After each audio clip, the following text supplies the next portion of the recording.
Hello everyone, good evening. आप सभी कैसे हैं? अच्छे हैं? मस्त है, बिंदास रहो। मैं अनूप सिंह अपने चैनल अनूप कैम स्टडी में स्वागत करता हूं। प्रिय विद्यार्थियों, मैं आप लोगों को चैप्टर जो आरबीएससी पैटर्न का और सीबीएसई पैटर्न का है, बायोमोलिक्यूल जिसको जैव अणु बोलते हैं, उसका स्टडी करेंगे आज हम। ठीक है स्टूडेंटों, जैसे कि आप सभी जानते हैं कि जो जैव अणु होते क्या हैं। सभी सजीव पदार्थ जो होते हैं वो जटिल पदार्थों से मिलकर बने हो, जैसे कार्बोहाइड्रेट है, प्रोटीन है, विटामिन है, इन सभी पदार्थों से मिलके बने हैं। तो हम इसका पहले पढ़ेंगे परिचय।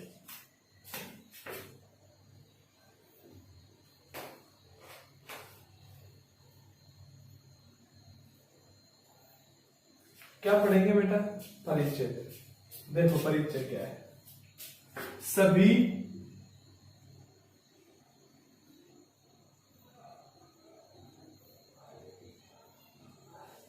सजीव पदार्थ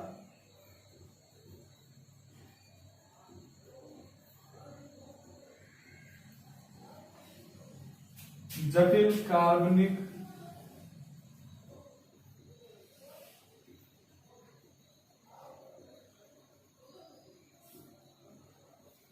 पदार्थों से मिलकर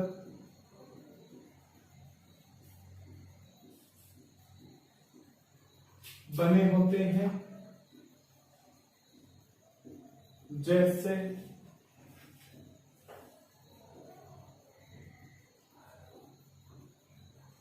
कार्बोहाइड्रेट,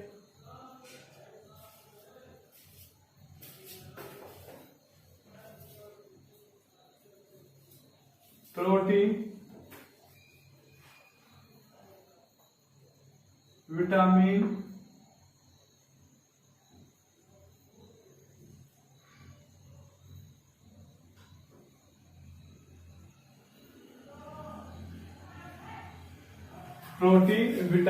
न्यूक्लिक अम्ल, शर्करा, कार्बोहाइड्रेट में आगे आदि।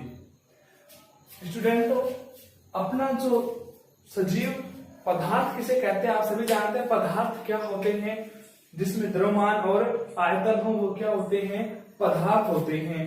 अब सजीव भी पदार्थ है और निर्जीव भी पदार्थ है। आप सभी विदित जानते हैं, आप सभी को पता है कि जो पदार्थ होते हैं उनमें क्या होता है? द्रव्यमान और आयतन। तो जो सजीव हैं वो भी पदार्थ में सम्मिलित होते हैं, उनका भी द्रव्यमान होता है। तो जो सजीव होते हैं वो जटिल कार्बनिक पदार्थों जैसे कार्बोहाइड्रेट है, प्रोटीन है, विटामिन है, न्यूक्लिक अम्ल है, शर्करा आदि पदार्थों से मिलके बने होते हैं। और जटिल पदार्थ ये सभी क्या हैं?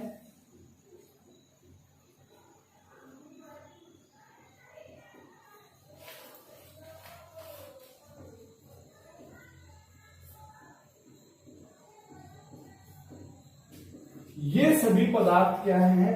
जैव अणु हैं, जो जैव रासायनिक क्रिया द्वारा बनते हैं। जो किसके द्वारा बनते हैं? जैव रासायनिक क्रिया द्वारा बनते हैं।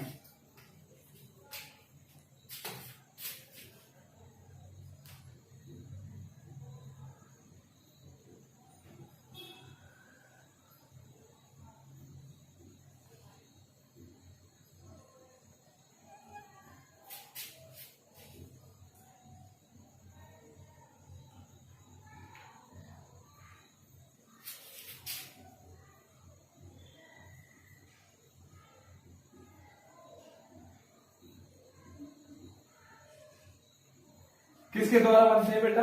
ये सभी जैव अणु यौगिक जैव रासायनिक क्रिया द्वारा बनते हैं। और जो जैव रासायनिक क्रिया द्वारा बन रहे हैं तो इन्हें जैव पदार्थ या जैव अणु कहना कोई भी गलत काम नहीं है। और आप सभी जानते हैं कि जितने भी ये जो हमने जटिल कार्बनिक पदार्थ लिखवाए हैं, इनसे हमारे शरीर को ऊर्जा मिलती है, हमारे शरीर की मरम्मत होती है और हमारे शरीर में जो क्रियाएं होती है, जो गतिविधियां होती हैं, वो इन सब जैव अण्वीय पदार्थ से होते हैं। जैसे हम बात करें कार्बोहाइड्रेट की, तो इनसे हमारे शरीर को क्या मिलती है? ऊर्जा मिलती है। क्या मिलती है? ऊर्जा। और जो विटामिन है, प्रोटीन है, ये सब अपने मरम्मत का कार्य करती हैं। न्यूक्लिक अम्ल आनुवांशिकी में आता है। तो यानी कि हम बात कर रहे हैं जैव अणु की, यानी कि जो जैव यानी कि जीव, जैव बायो से रिलेटेड है। ये बायो मतलब बायो का शाब्दिक अर्थ होता है जैव, जीव नहीं होता बायो का। जैसे हम कहते हैं बायो, बायो का अर्थ क्या होता है? जैव। जैव यानी कि सजीव, सजीव यानी कि हम बात करते हैं जीव या प्राणी की। किसकी बात करते हैं? जीव या प्राणी की। सजीव क्या होते हैं? आप सभी जानते हैं। सजीव में गतियां होती है, सजीव में प्रजनन होता है, सजीव में श्वेषण होता है, सजीव में वृद्धि होती है, सजीव में पोषण होता है। तो ये सारी गतिविधियां जो हैं, अब हमें शरीर में पोषण कैसे होगा, हमारे पोषक तत्व हमें कौन कौन से चाहिए हमारे शरीर को, 7 आवश्यक पोषक तत्व हैं। कौन कौन से? कार्बोहाइड्रेट, प्रोटीन, विटामिन, वसा, खनिज लवण, जल और यानी कि एक और बच गया अम्लीय पदार्थ जो होते हैं। क्या हुआ इधर? अच्छा, तो क्या हम ये सभी 7 आवश्यक पोषक तत्व ले पाते हैं? क्या नहीं ले पाते। 7 आवश्यक पोषक तत्व हम डेली नहीं ले पाते हैं। नहीं ले पाते हैं तो क्या करते हैं? अपना शरीर की मरम्मत नहीं हो पाती है और हमारा शरीर क्या हो जाता है? कमजोर होने लग जाता है और हम बीमार हो जाते हैं। तो आज हम उसी पे डिस्कस करने वाले हैं। परिचय पढ़ा हमने कि सभी सजीव पदार्थ जटिल कार्बनिक पदार्थों से मिलकर बने होते हैं, जिन कार्बोहाइड्रेट भी होते हैं, प्रोटीन भी होते हैं, विटामिन भी होते हैं, न्यूक्लिक अम्ल भी होते हैं, शर्करा आदि होती है। जो बायो जैव मॉलिक्यूल्स, इसका अगर हम डिस्कस करें जैव अणु का और डीपली, तो इसको बोलते हैं बायो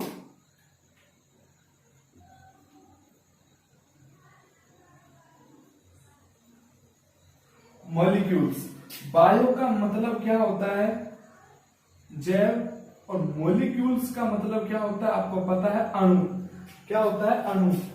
मॉलिक्यूल्स अणु, यानी कि अणु कब बनते हैं? जब परमाणु समाहित होंगे, तत्व एकत्रित होंगे, तो 2 या 2 से अधिक तत्व क्या बनाते हैं? परमाणु बनाते हैं। और समान परमाणु से अणु बनते हैं। ये नहीं कि जैसे एक तत्व हाइड्रोजन का ले लिया, एक तत्व ऑक्सीजन का ले लिया, ये अणु बना देंगे। नहीं बेटा, ऐसा कभी नहीं बनेगा। 2 तत्व यदि अलग अलग हैं तो उनसे यौगिक बनेगा। उनसे क्या बनेगा? यौगिक। लेकिन बना रहे हैं मॉलिक्यूल्स, अणु।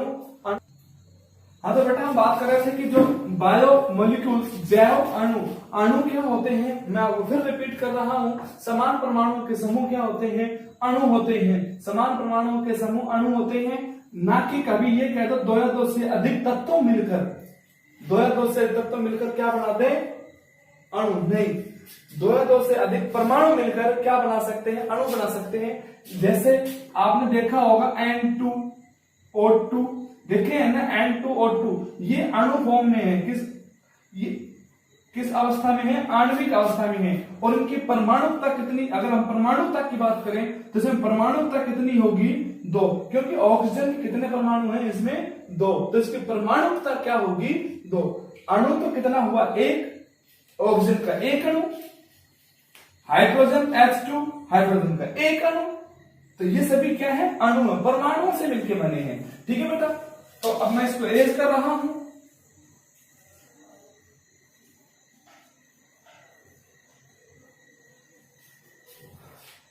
अब हम डिस्कस करेंगे, बहुत बेसिक तरीके से मजेदार टॉपिक है,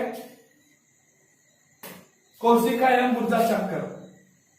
चक्कर पे चक्कर चलाएंगे, अब देखना भाई।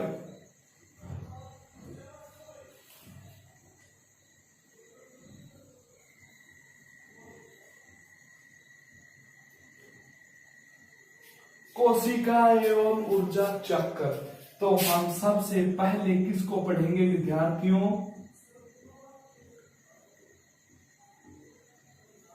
हम सबसे पहले किसका डिस्कस करेंगे? कोशिका का डिस्कस करेंगे कि कोशिका क्या है, कोशिका क्या नहीं। ये देखो,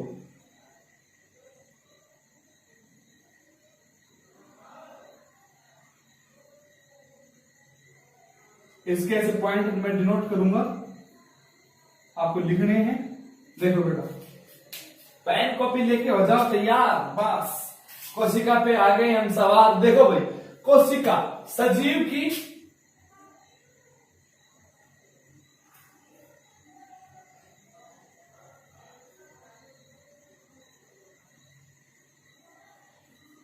संरचनात्मक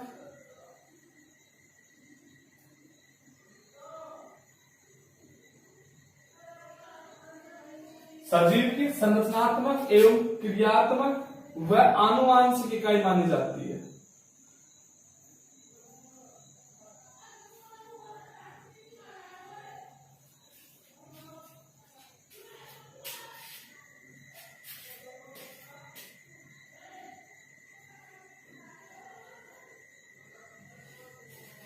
सजीव की संरचनात्मक, क्रियात्मक एवं क्या मानी जाती है? आनुवांशिक। ये मेरी अच्छा,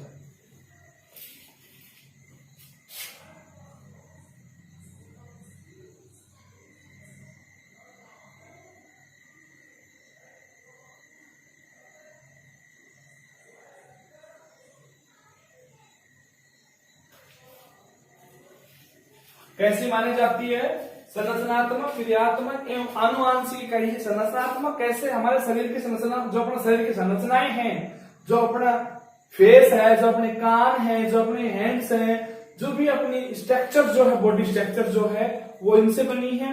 और क्रियात्मक, सभी बॉडी पार्ट, सभी के जो बॉडी पार्ट है डिफरेंट डिफरेंट है, और डिफरेंट डिफरेंट पार्ट के डिफरेंट डिफरेंट वर्क है। यस या नो? यस। और आनुवांशिक इकाई कैसे है कि आप सभी ने पढ़ा होगा कि कोशिका का जो सिद्धांत दिया था वो स्लाइडेन और श्वान ने दिया था 1838-39 में, जिन्होंने क्या बताया था कि कोशिका की उत्पत्ति पूर्ववर्ती कोशिकाओं से होती है, अर्थात जो कोशिका पहले से उपस्थित है उन्हीं कोशिकाओं से कोशिकाओं की उत्पत्ति होती है। सिद्धांत क्या था कि जो कोशिकाएं उपस्थित हैं उन कोशिकाओं की उनकी उत्पत्ति पहले से उपस्थित कोशिकाओं से मानी गई है। ये स्लाइडेन और श्वान ने 1838-39 में दिया था। लेकिन अब जो कोशिका का जो रहस्य है वो बताएंगे हम, बहुत ही गंभीर रहस्य है। देखो बेटा, रहस्य क्या है? खोज। कोशिका की खोज, यानी खोजकर्ता।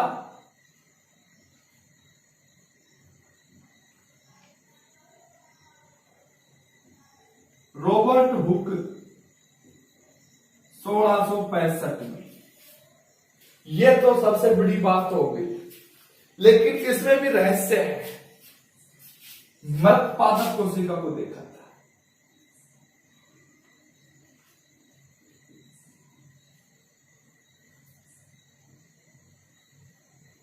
मृत पादप कोशिका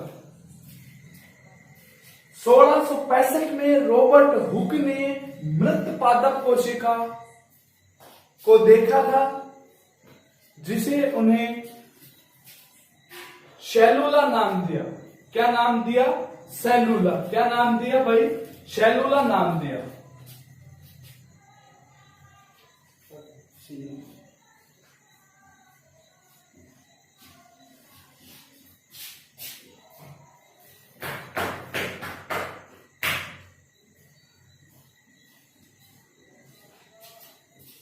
क्या नाम दिया कोशिका को?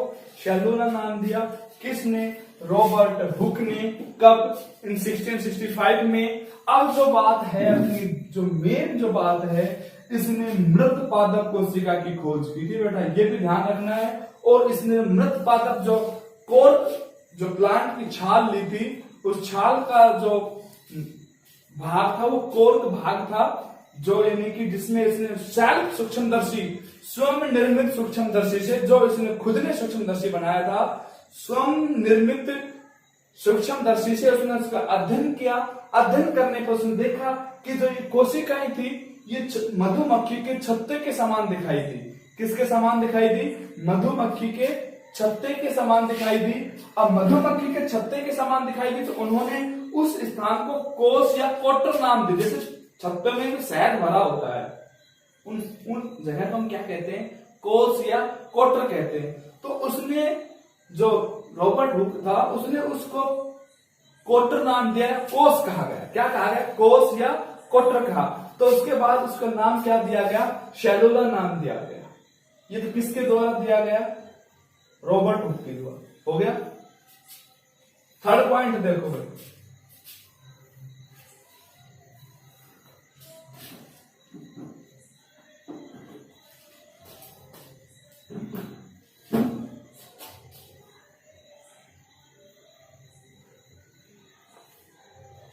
जीवित कोशिका की खोज।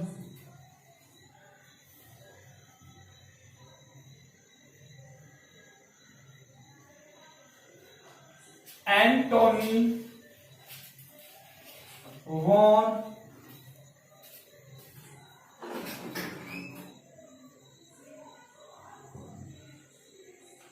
ल्यूवेनहॉक द्वारा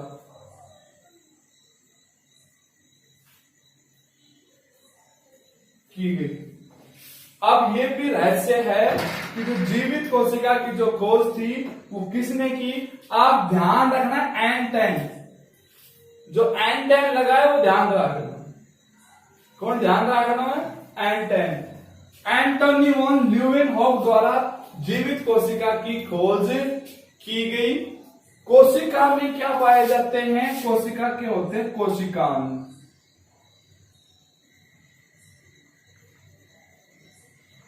कोशिका में क्या होते हैं? कोशिका।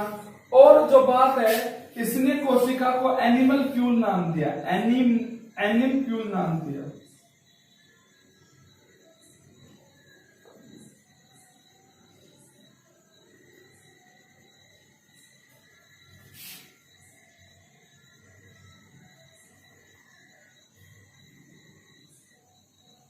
एनिमल क्यूल।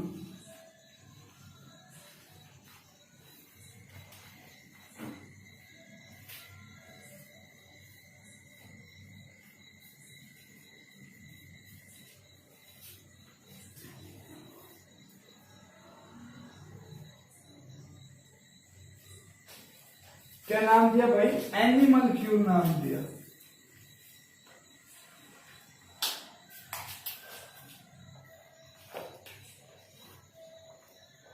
अब जो एंटोनी वॉन ल्यूवेनहॉक थे, इन्होंने जो इसकी खोज की थी, जैसे इसने 1665 में की थी, और जो एंटोनी वॉन ल्यूवेनहॉक था, ये बात कर रहे हैं हम 20वीं शताब्दी। अब आके मैंने खोज करी 1974 में। कब इसने डिस्कवर किया उसको? 1974 में इसने इसको डिस्कवर किया। जीवित कोशिका की खोज एंटोनी वॉन ल्यूवेनहॉक द्वारा की गई। इसने कोशिका को एनिमल क्यूल नाम दिया। कोशिका में क्या पाए जाते हैं? कोशिकांग। कोशिका में क्या पाए जाते हैं? कोशिकांग। कोशिका में उपस्थित द्रव्य कोशिका द्रव्य होता है।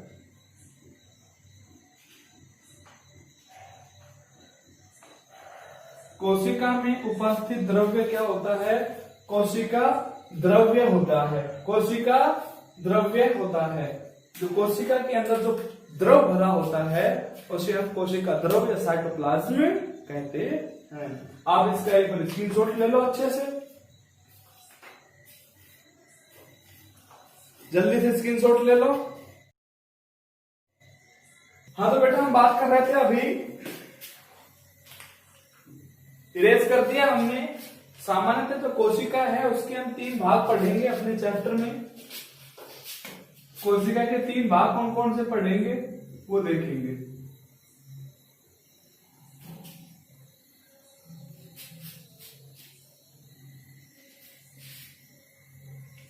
सबसे पहले कोशिका झिल्ली।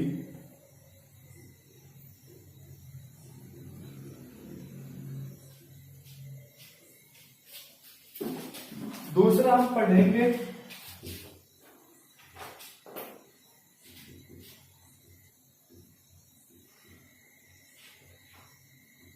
कोशिका द्रव्य, तीसरा हम पढ़ेंगे केंद्र। तो अब हम फर्स्ट टॉपिक लेके चलते हैं कोशिका झिल्ली को।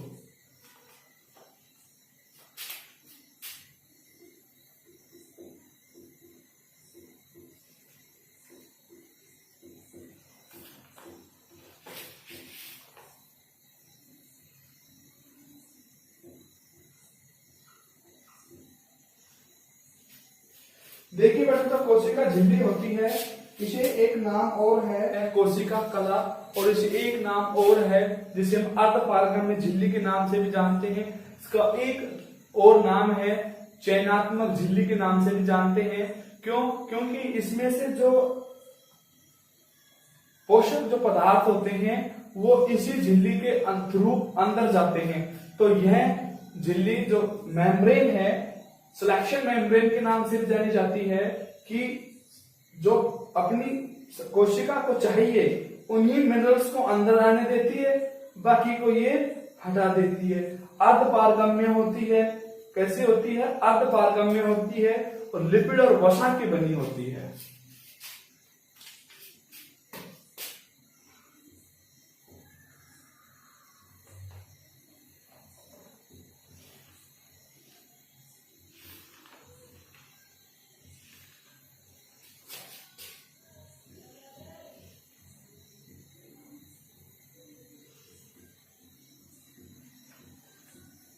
बाह्य जो आवरण होता है इसका, वो लिपिड और वसा का होता है।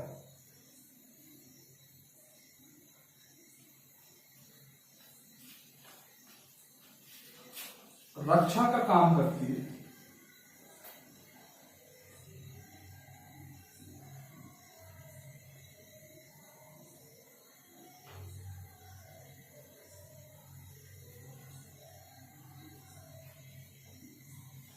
तो इसका बना होता ही है, रक्षा का कार्य करती है। अब देखो बेटा, इसमें लिपिड और वसा दोनों एक ही हैं। अगर हम कोशिका भित्ति की बात करें, कोशिका भित्ति पादपों में होती है जो सेल्यूलोज की बनी होती है। कोशिका भित्ति इनमें सेल वॉल बोलते हैं इसको, और ये सेल मेम्ब्रेन है। तो सेल वॉल प्लांट में प्रेजेंस होती है जो सेल्यूलोज की बनी होती है। तो लिपिड को हटा के प्रोटीन कर लो, कंफ्यूज हो जाओगे। जो प्रोटीन वह वसा की बनी होती है, और कोशिका भित्ति किसकी बनी होती है? पता होगा आपको, अभी बताया, सेलुलोज की बनी होती है। कोशिका भित्ति पादपों में पाई जाती है। कोशिका झिल्ली प्राणियों में पाई जाती है। पादप और प्राणी में अंतर तो आप समझते ही होंगे। जो किसका कार्य करती है? रक्षा का कार्य करती है। किसकी रक्षा करती है? कोशिका की रक्षा करती है। कोशिका के बाहर होती है कोशिका की रक्षा करेगी कोशिका झिल्ली। इसे चयनात्मक झिल्ली भी कहते हैं।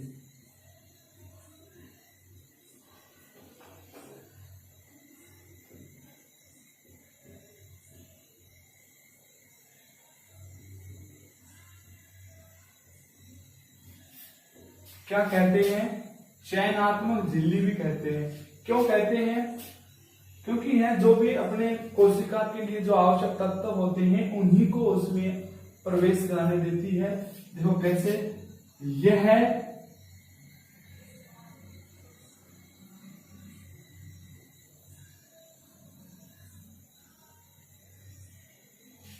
अर्धपारगम्य, यह है अर्धपारगम्य झिल्ली होती है। अर्धपारगम्य का मतलब, जैसे आपने अपने घर में चालनी देखी होगी, चालनी देखी है चाय छानने वाली, तो उसमें से हम देखते हैं कि जो चाय के जो लिक्विड जो पार्टिकल्स हैं वो तो नीचे आ जाते हैं, और जो सॉलिड पार्टिकल्स हैं वो ऊपर ही रह जाते हैं। यस या नो? तो वो झिल्ली, वो चालनी जो है वो चयनात्मक का कार्य कर रही है। जो उसने चयन किया, जो सॉलिड पार्टिकल थे उसको ऊपर रख लिया, और जो द्रवित पार्टिकल थे उनको कहां रख दिया? नीचे भेज दिया। तो यह अर्धपारगम्य झिल्ली होती है। अब एक बात और ध्यान देने की क्या है, इसकी जो परत होती है वो दोहरी परत की होती है।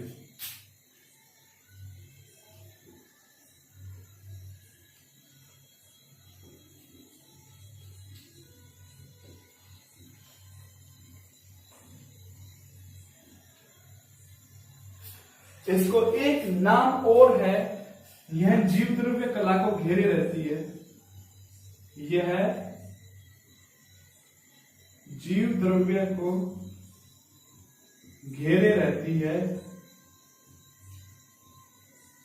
यह किसको घेरे रहती है बेटा? जीव द्रव्य को घेरे रहती है, इसलिए इसे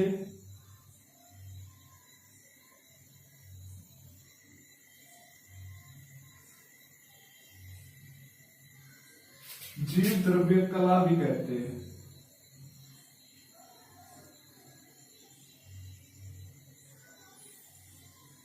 इसलिए इसे क्या कहते हैं? जीव द्रव्य कला भी कहते हैं। जीव द्रव्य कला क्यों कहते हैं? क्योंकि यह जीव द्रव्य को घेरे रहती है। कला का मतलब होता है आवरण। जीव द्रव्य के बाहर का आवरण वो क्या होता है?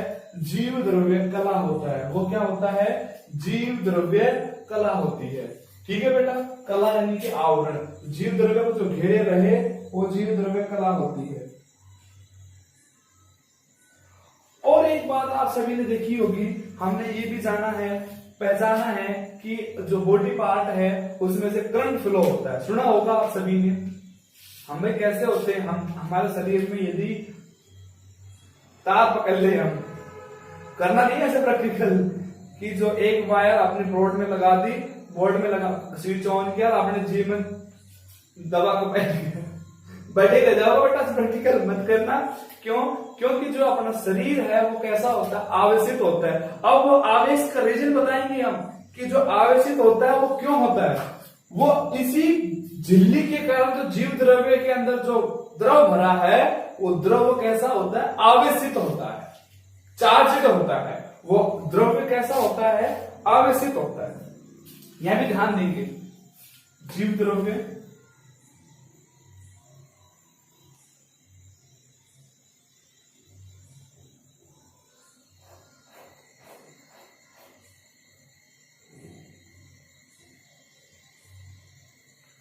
जीव द्रव्य कैसा होता है? आवेशित होता है। कैसा होता है? आवेशित। इसी वजह से हमारे बॉडी पार्ट से करंट फ्लो हो जाता है। ठीक है बेटा, ये भी ध्यान रखना, बहुत बढ़िया बात है। अब हम पढ़ेंगे नंबर 2, कोशिका द्रव्य। पॉइंट कर दो न प्याओ। हाँ तो बेटा हम बात कर रहे हैं कोशिका द्रव्य की। किसकी बात करेंगे? कोशिका द्रव्य की। जो कोशिका के अंदर जो द्रव भरा होता है वो क्या होता है? कोशिका द्रव्य। देखो बेटा, यह द्रव्य या यह लिखन क्या द्रव्य लिखो के हिंदी झाड़ होगा। यह केंद्रक व, देखो ध्यान देना, केंद्रक व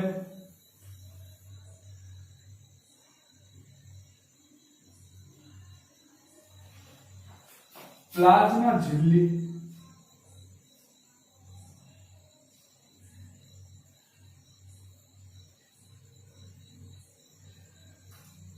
के मध्य पाया जाता है। किस किस के मध्य पाया जाता है?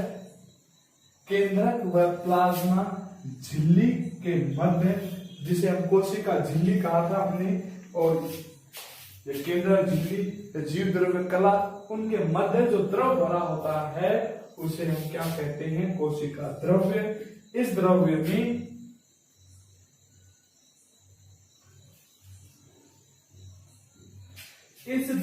में कोशिका के विभिन्न अंग, भाई यहां तक दिख रहा है क्या?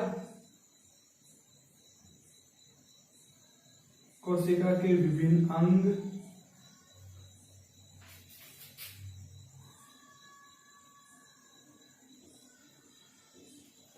जैसे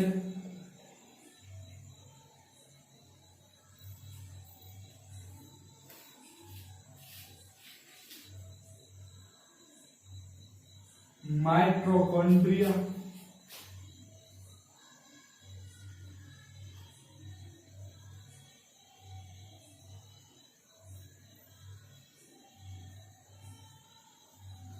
अंतःद्रवी,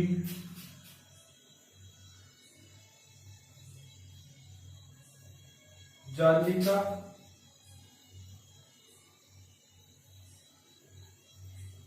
गोल्जी का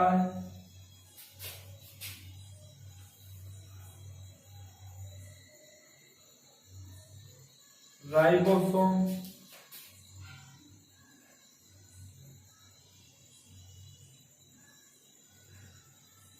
लाइसोसोम आदि अंग पाए जाते हैं।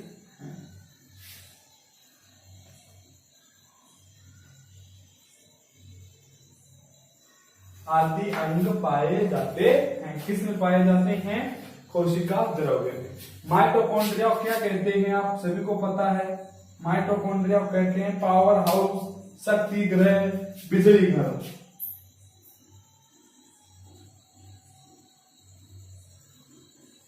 पावर हाउस,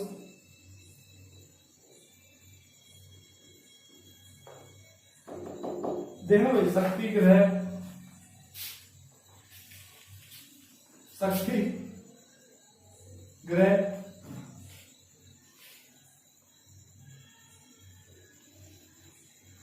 शक्ति गृह,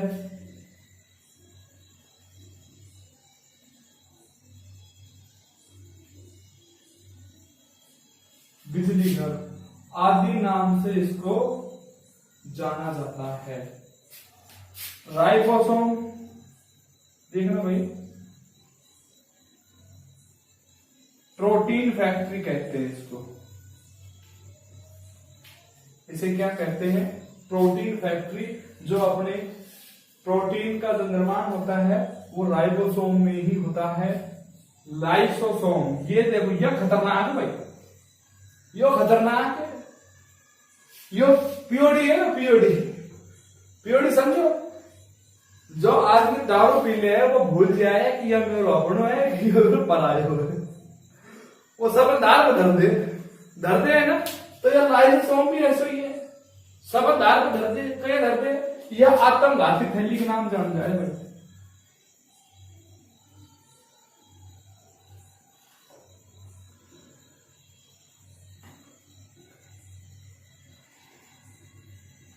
इसे क्या कहते हैं?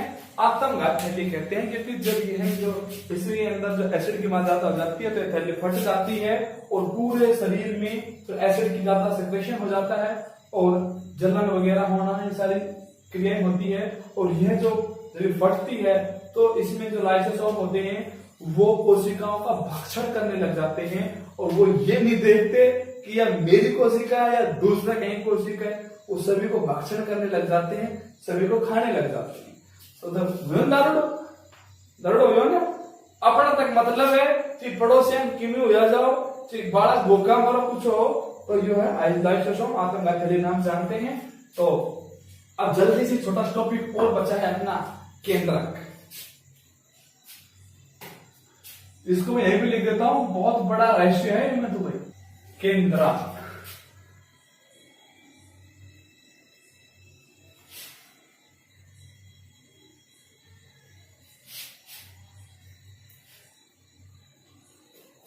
कोशिका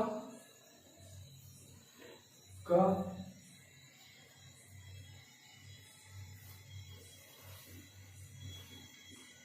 मध्य भाग, कोशिका का जो बीच का एकदम जो सेंटर पार्ट होता है, कोशिका के बीच का, सपोज ये कोशिका है, इसका जो बीच का जो पार्ट है अहिया, वो क्या होता है? केंद्रक होता है। क्या होता है? केंद्रक की खोज ले भाई, यानी कि खोज करी थी कि करवाना भाई, खोज रॉबर्ट, सांस थाम के बैठ जाओ, रॉबर्ट हुक नहीं लिखूंगा, रॉबर्ट ब्राउन।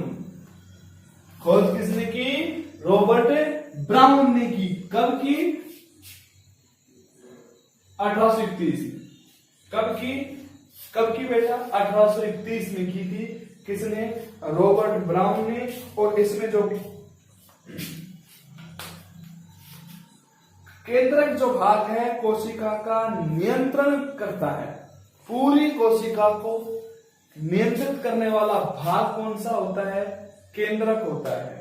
और एक सबसे बड़ी आपको जानकारी बता रहा हूं जो आज तक आपने ब्यूरो को नहीं, कौन सी को नहीं ब्यूरो? वो देखो,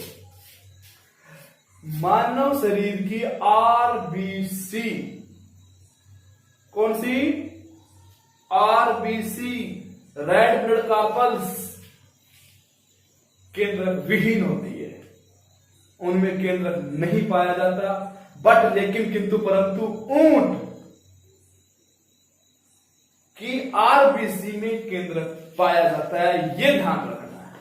ठीक है बेटा, ये आपका जनरल नॉलेज के लिए है कि आपकी नॉलेज इंक्रीज हो जाए।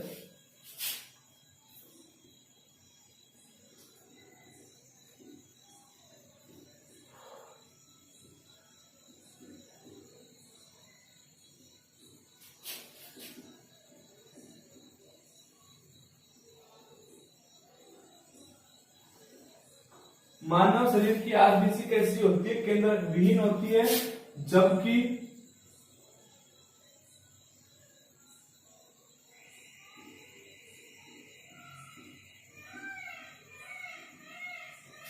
ऊंट की आरबीसी कोशिका में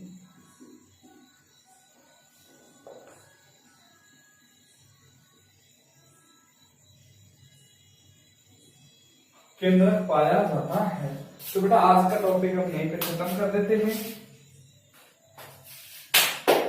ठीक है, बाकी नेक्स्ट वीडियो में कल मिलेंगे। कोशिका का हमने पढ़ लिया है, ऊर्जा चक्कर, चक्कर पे चक्कर कल चलाएंगे, आज चक्कर इतना ही बाकी है। Thank you, have a nice night.